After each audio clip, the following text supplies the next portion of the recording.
आप एम्प्लॉयमेंट की बात कर रहे थे, आपने शिक्षाविद भरे तो थे लोक सेवा आयोग में भी और शिक्षा आयोग में भी। क्या क्या कारनामे किए थे उन्होंने, क्या क्या कारनामे किए थे।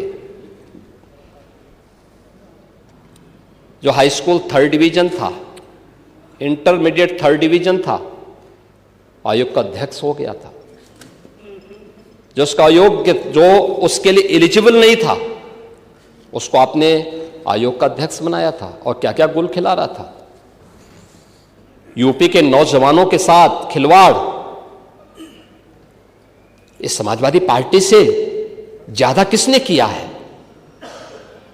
आज मैं कह सकता हूं, भर्ती जितनी पारदर्शिता के साथ हुई है, 8.25 वर्ष सरकार को होने जा रहे हैं, कल 8.25 वर्ष सरकार को होंगे पांडे जी, और 8.25 वर्ष में 9 लाख सरकारी नौकरी उत्तर प्रदेश के नौजवानों को बिना किसी घूसखोरी के प्राप्त हो जाए।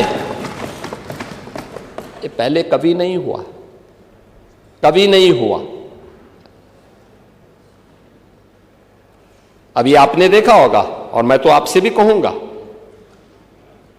अभी हाल ही में हम लोगों ने 60,244 पुलिस कार्मिकों की भर्ती की थी, आरक्षी भर्ती की।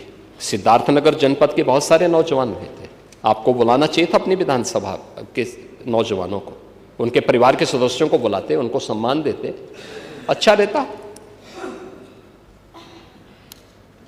क्योंकि आप उनके चुने हुए प्रतिनिधि हैं, आपको बुलाने का अधिकार है। क्या इससे पहले कभी हुआ? हम इतने बड़े पैमाने पर भर्ती इसलिए कर पाए क्योंकि हमने इसके लिए उतना इंफ्रास्ट्रक्चर दिया है। इससे पहले इंफ्रास्ट्रक्चर नहीं था।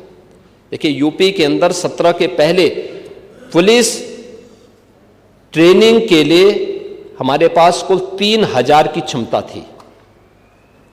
जब हम लोगों ने 2017 में पुलिस की भर्ती की व्यवस्था को देखा,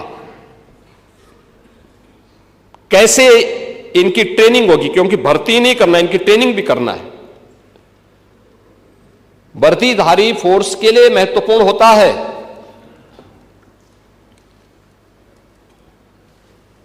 कि जितनी अच्छी ट्रेनिंग होगी, यानी ट्रेनिंग के दौरान जितना पसीना बहेगा उतना ही सेवा के दौरान खून नहीं बहेगा। ये किसी भी यूनिफॉर्मधारी फोर्स के लिए महत्वपूर्ण होता है। और इसमें ट्रेनिंग में आपने ट्रेनिंग की पीरियड को कम कर दिया था, 6 साल से लेकर के, यानी 9 महीने से घटा करके 6 महीने कर दिया था।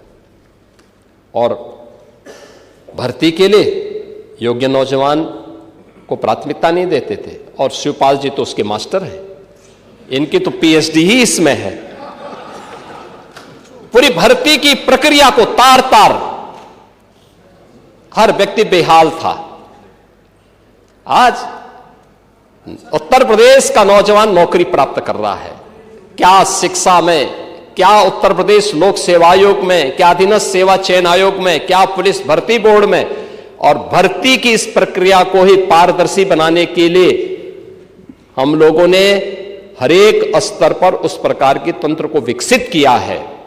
और इसीलिए शिक्षा आयोग में भी उत्तर प्रदेश के रिटायर्ड डीजीपी को बिठाया है कि जैसे माफिया की कमर तोड़ी गई है, नकल माफिया की कमर को भी वहां बैठ करके ऐसे तोड़ना है। क्योंकि नकल माफिया आदत तो आप लोगों ने खराब की थी, लेकिन उनकी आदत को सुधारने का काम, क्योंकि जब भी कोई हैंकड़ी दिखाता है तो उसकी हैंकड़ी को ठीक करने का काम भी सरकार का होना चाहिए। और यही हमारे पद की शपथ भी है। एक सज्जन को सुरक्षा, लेकिन दुर्जन को ठिकाना लगाने का काम। परित्राणाय साधूनाम विनाशाय च दुष्कृताम, यही तो है। और इसी के लिए बैठे हैं, भजन करने के लिए थोड़ा बैठे हैं। भजन करना तो हमारे पास मठ पर्याप्त है, उसी में कर लेते हैं।